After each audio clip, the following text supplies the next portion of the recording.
Beshem Ha'af, Ve'aben, Ve'ruach Kodesh, Ha-Elohim Echad. Di dalam nama Bapa dan Putra dan Roh Kudus, Allah yang Esa. Amin. Shalom, selamat pagi. Kali ini kita akan membahas mengenai kerudung doa, mantila, seperti yang saya pakai ini. Karena sampai saat ini masih banyak orang bertanya mengapa saya seorang Kristen menggunakan kerudung. Karena memang di Indonesia ini perempuan yang berkerudung identik dengan perempuan Muslim. Anda tidak perlu heran dengan outfit yang saya gunakan sebab perempuan yang berkerudung telah ada di zaman Alkitab Perjanjian Lama maupun Perjanjian Baru.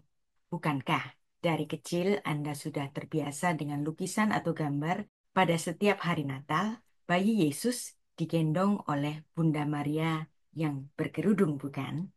Kelahiran Yesus Kristus di awal Masehi tentu saja mendahului era munculnya Islam yang muncul pada abad ke-7 Masehi.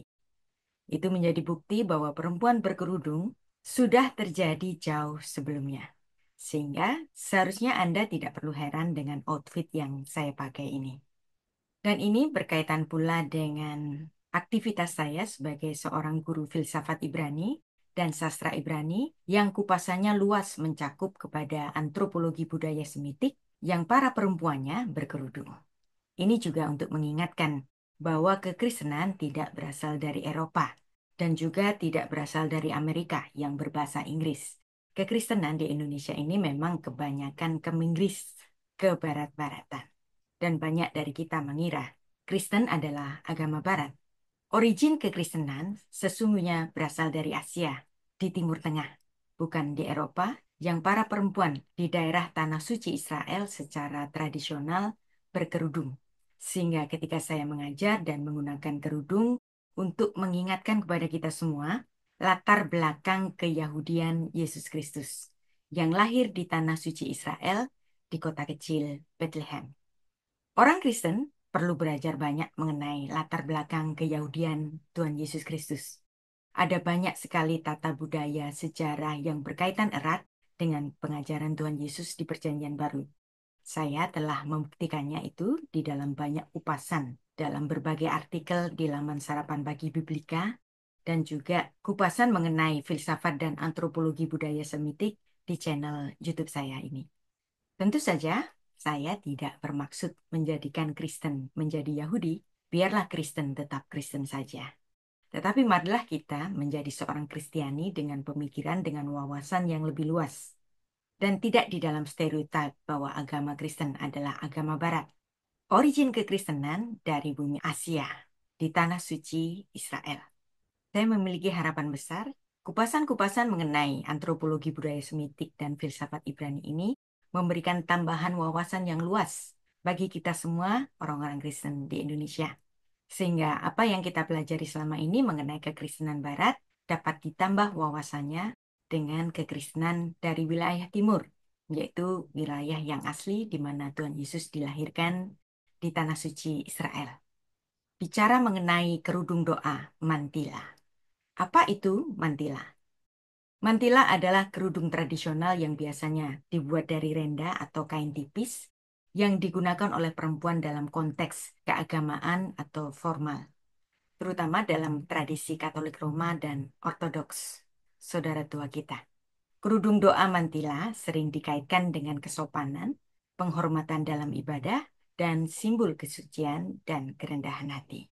Di sepanjang sejarah, kerudung telah berfungsi sebagai simbol penghormatan dan kesederhanaan.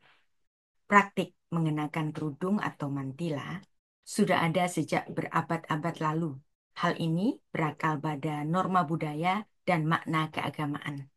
Dengan catatan yang paling awal sejak 2000 tahun sebelum Masehi di Mesopotamia, tempat asal Abraham Avinu. Kerudung digunakan oleh Ribka ketika pertama kali menemui Ishak bin Abraham, calon suaminya. Hal itu dia lakukan sebagai tanda kesopanan yang sesuai dengan konteks budaya kala itu. Kita baca ayatnya, Kejadian 24 ayat 65. Vayomer el ha'evet mi ha'ish halazeh ha'cholek basade likratenu. Vayomer ha'evet hu adoni. Fatikah hat saif fatit khas.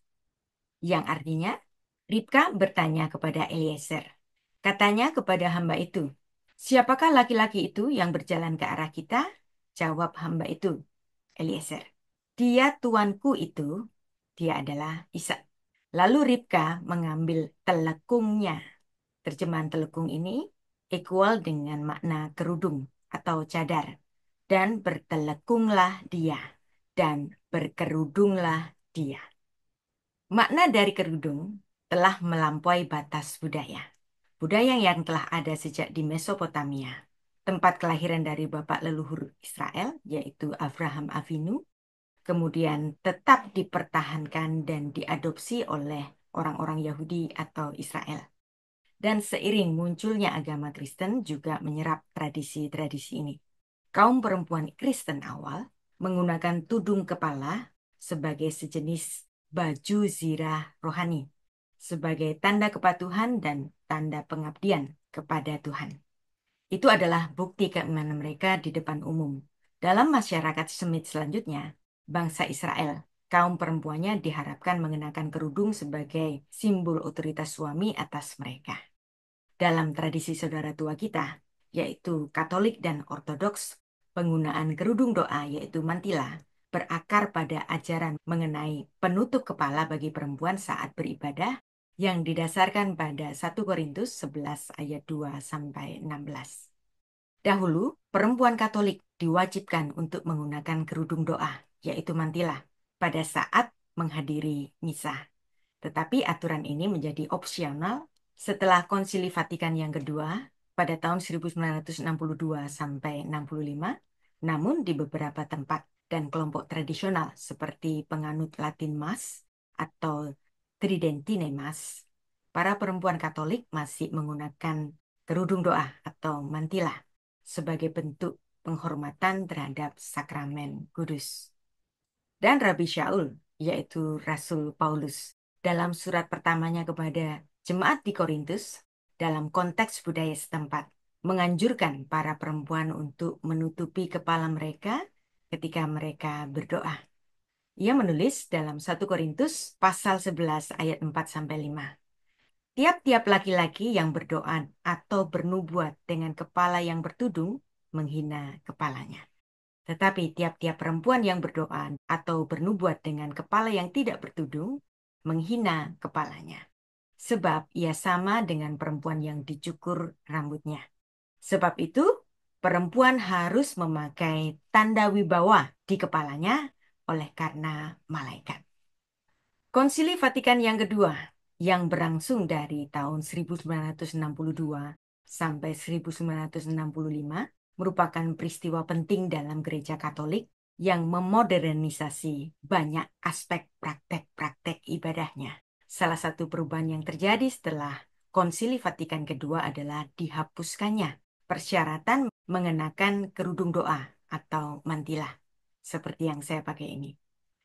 Sebelum Konsili Vatikan kedua, merupakan kebiasaan bagi wanita Katolik untuk mengenakan kerudung doa atau mantila jika memasuki kapel sebagai tanda kesopanan dan rasa hormat, khususnya selama misa.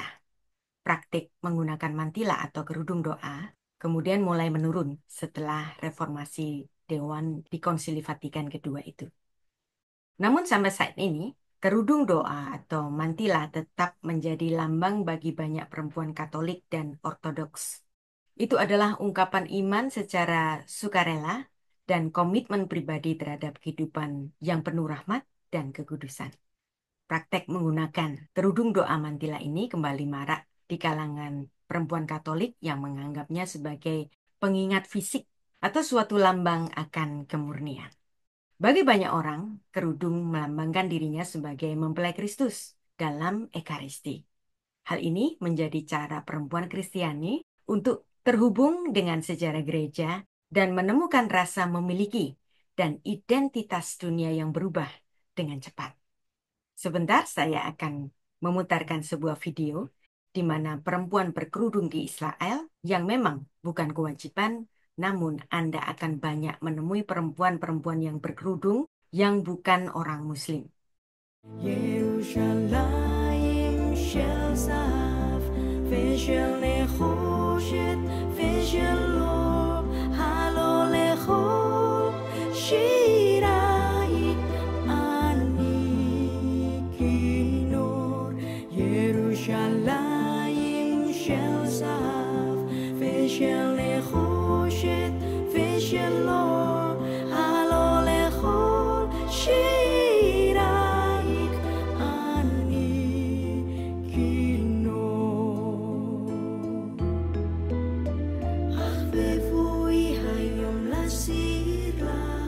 ולהליך סורתה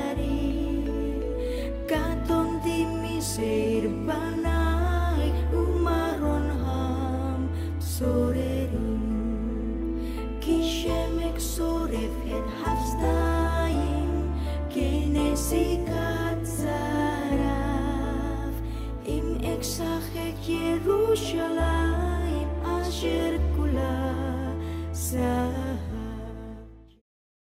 Jadi jika Anda menemui perempuan yang berkerudung di tanah suci Israel, mereka tidak identik dengan perempuan Muslim. Bahkan ketika Anda masuk ke wilayah khusus yang bernama Me'ah She'arim, Anda akan banyak menemui perempuan Yahudi ultra-ortodoks yang menggunakan burka yang hanya kelihatan matanya.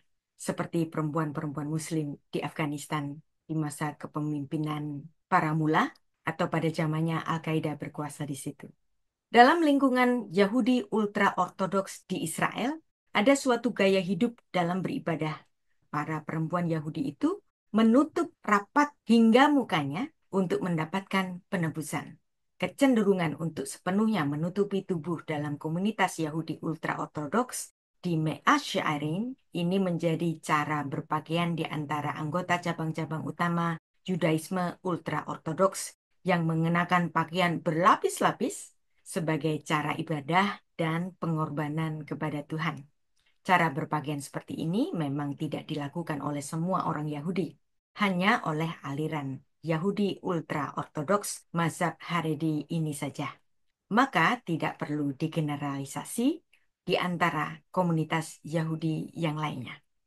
Dalam tradisi rabbinik, ada satu ketentuan di dalam kitab Talmud, yaitu di dalam Shulchan Aruch, Even Haezer 21 ayat 6, tertulis demikian, Lo telakna benot Israel perushot rosh basuk achad panuya ve achad eshet ish. Perempuan Yahudi tidak boleh keluar dengan kepala yang tidak bertudung ketika ke pasar atau ke jalan raya, baik dia sudah menikah atau belum.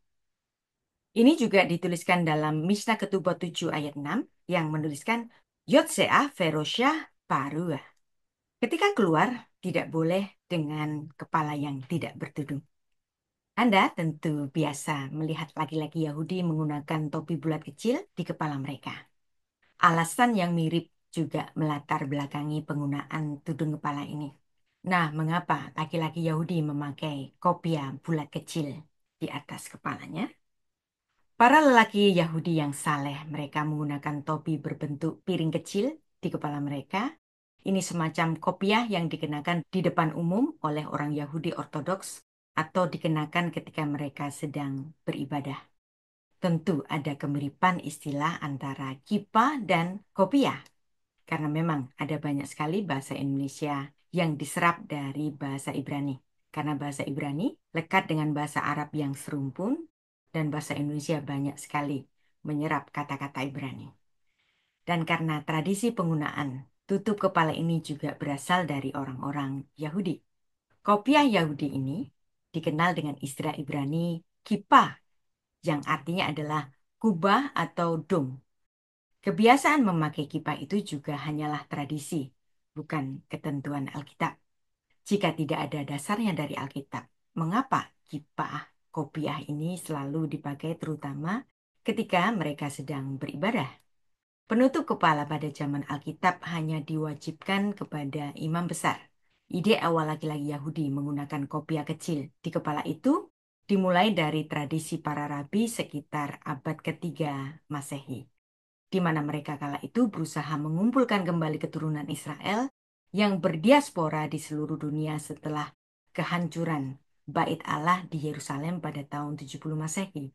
Dan karena ketiadaan Bait Allah di Yerusalem, maka tugas imamat dialihkan kepada semua laki-laki Yahudi sebagai imam bagi keluarganya masing-masing. Jadi, kippah ini secara simbolis memproyeksikan tugas keimamatan pada setiap laki-laki Yahudi sebagai suami atau sebagai laki-laki tertua di dalam suatu keluarga. Dan ini semua karena mereka tidak memiliki imam besar karena ketiadaan Bait Allah di Yerusalem.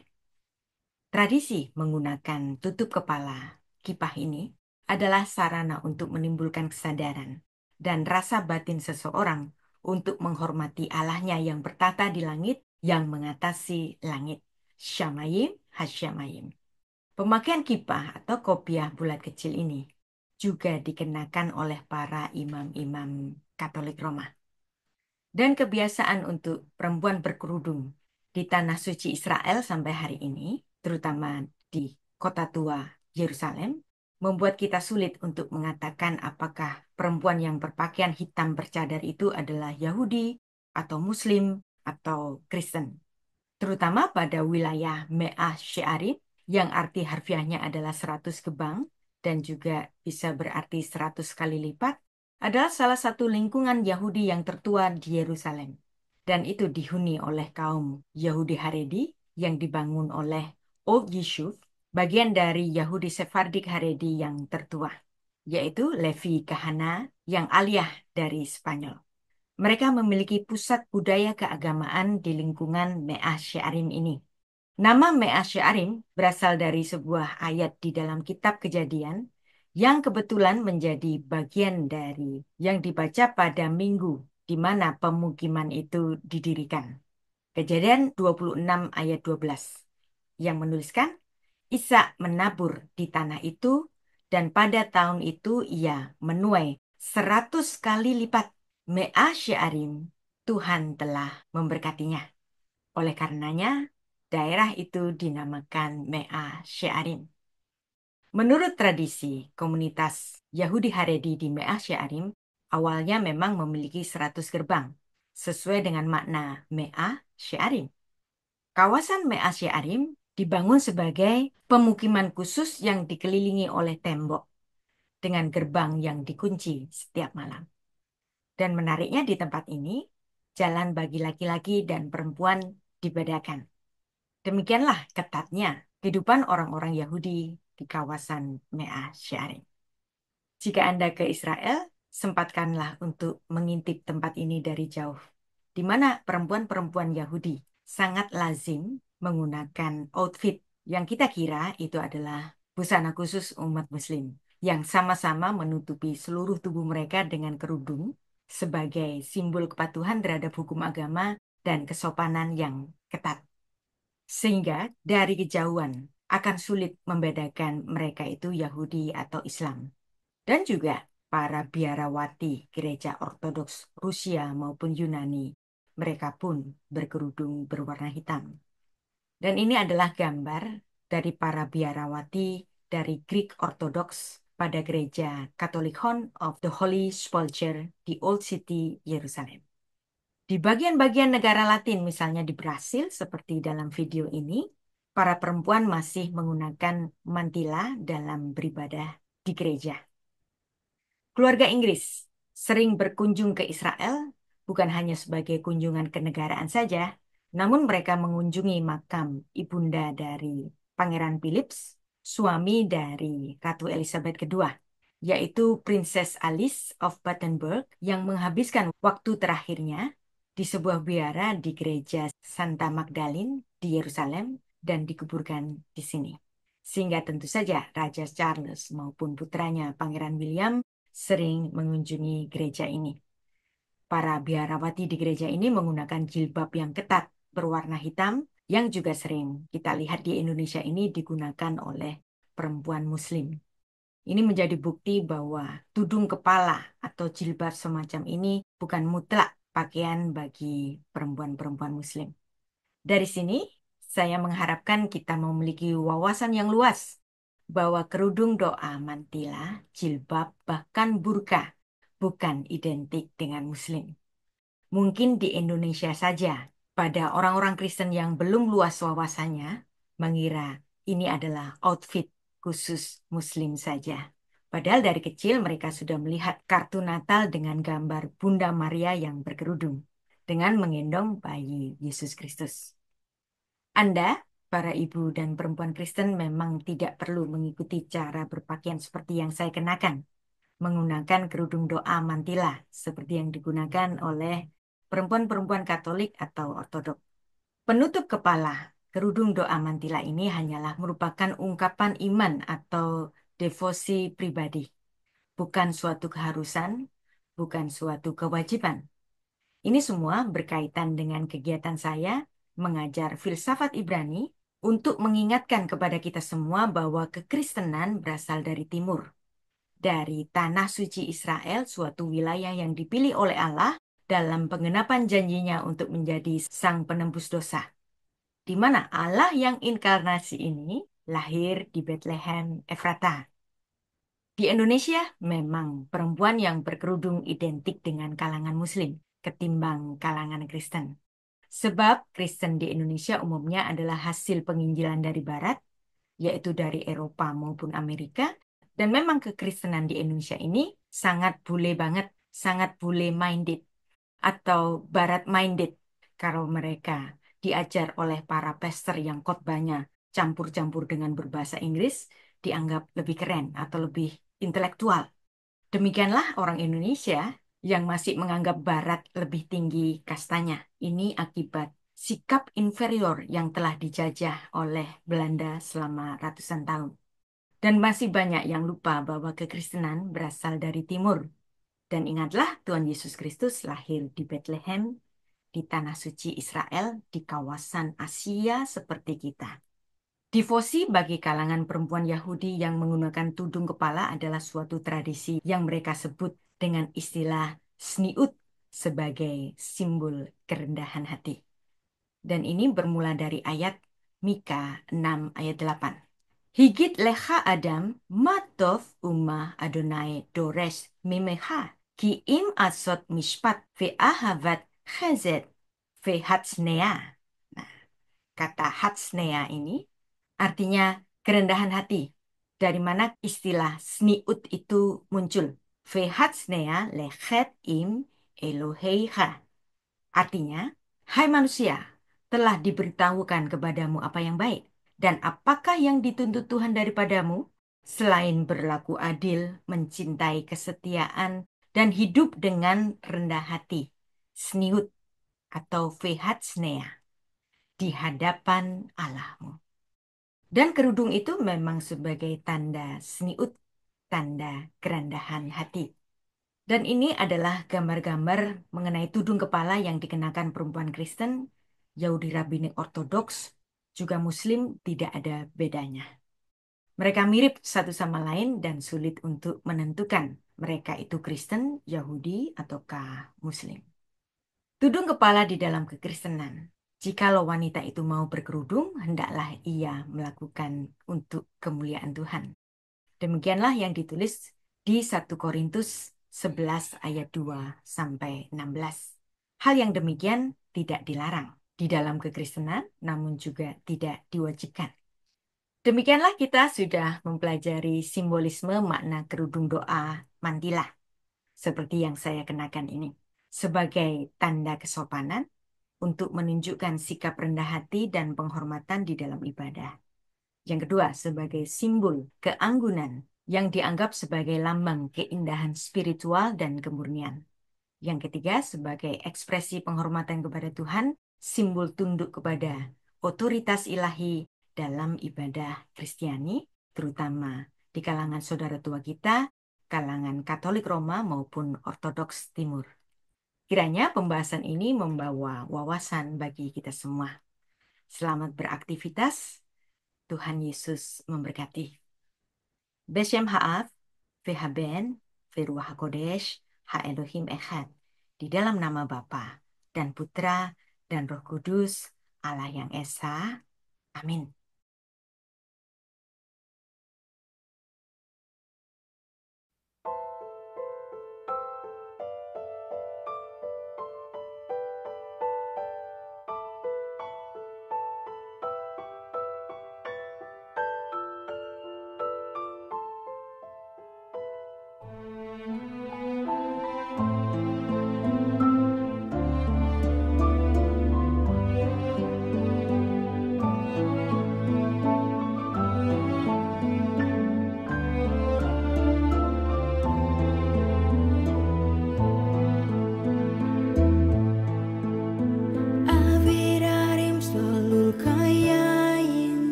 חדשות צורחות, ושוב נרד לים המלח בדרך יריחו, ירושלים של זהב ושל נחושת ושל אור, הלא לכל שירייך אני כינור.